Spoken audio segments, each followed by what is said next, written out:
अस्सलातु खैरुम मिनन नौम। कुछ बुजुर्ग मुसलमान हमारे कमरे में आए, बोले बाबा जी देश में इस समय जो हाल है, जो हालात हैं, इसके बारे में आप क्या लगता है, मुसलमानों के तो पीछे पड़े हैं। तो मैंने उनसे कहा कि मुसलमान होना अपने आप में गर्व की बात है, मुसलमान होना एक फख्र की बात है, बशर्ते कि वो मुसलमान हो।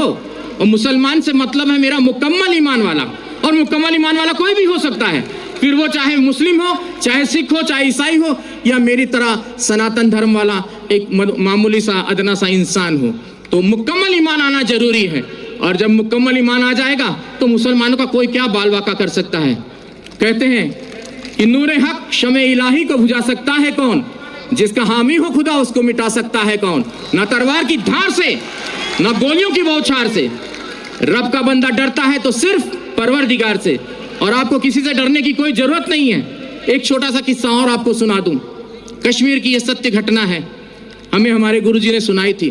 कहते एक मुसलमान जो सवेरे की नमाज होती है, फजर की शायद मेरे ख्याल से वही होती है, तो वो नमाज के वक्त वो जो है अपने घर से खोमचा बोलते हैं, छोटा सा ऐसा ठेला होता है जिसमें वो छोले और आलू उबाल कर घर से वो ले जाकर बेचते थे। और बड़े ही अल्लाह के बंदे थे, बहुत ही ईश्वर की इबादत करने वाले बंदे थे।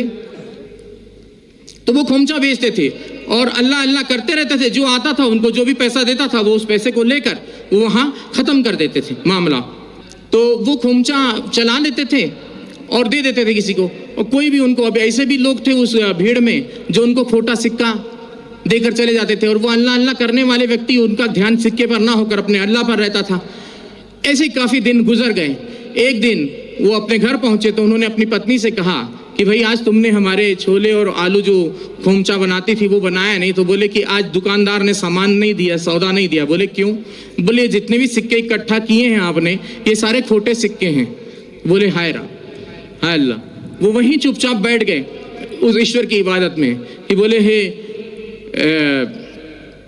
या अल्लाह, ये खोटा सिक्का तेरी दुनिया में तो नहीं चला, क्या मेरे जैसा खोटा सिक्का तुझे कबूल होगा? तो उसने उसी वक्त वहां पर एक नूर प्रकट हुआ और आवाज आई कि उस थैली में हाथ डालकर देख। और जब उसने थैली में हाथ डालकर देखा तो वो सारे खोटे सिक्के सोने की अशर्फियों में तब्दील हो गए थे। तो मुसलमान ऐसा होता है जो किसी खोटे सिक्के को भी हाथ लगा दे तो सोने की अशर्फी में तब्दील कर दे। तो इस चीज का ख्याल रखना चाहिए, मुसलमान को किसी से घबराने की जरूरत नहीं है। और मैं पहले से और काफी दिनों से, मुझे एक व्यक्ति ने कहा कि बाबा जी अब आप कलमा पढ़ के मुसलमान हो जाओ। तो मैंने कहा मुझे कलमा पढ़ने की जरूरत नहीं है, मैं खुद ही पहले से जन्मजात ही मुसलमान हूँ। और मुसलमान का मतलब ये नहीं कि कलमा पढ़कर ही हो सकता है, मुकम्मल ईमान कहीं भी आ सकता है, चाहे वो हिंदू में आए, चाहे मुस्लिम में आए, चाहे सिख में आए, चाहे ईसाई में आए, चाहे किसी यहूदी में आ जाए, किसी में भी आ सकता है। मुकम्मल ईमान आना जरूरी है। दोस्तों आपने ये वीडियो देखा, हमें कमेंट कर ज़रूर बताएं कि इस वीडियो के बारे में आपकी क्या राय है। दोस्तों अब आपसे आखिर में गुजारिश है कि अगर आप हिस्ट्री की नई वीडियोस देखना चाहते हैं तो हमारे दूसरे चैनल को इस गोल निशान पर क्लिक कर सब्सक्राइब ज़रूर करें। फिर मिलेंगे आपसे एक नई वीडियो के साथ, तब तक के लिए अल्लाह हाफिज़।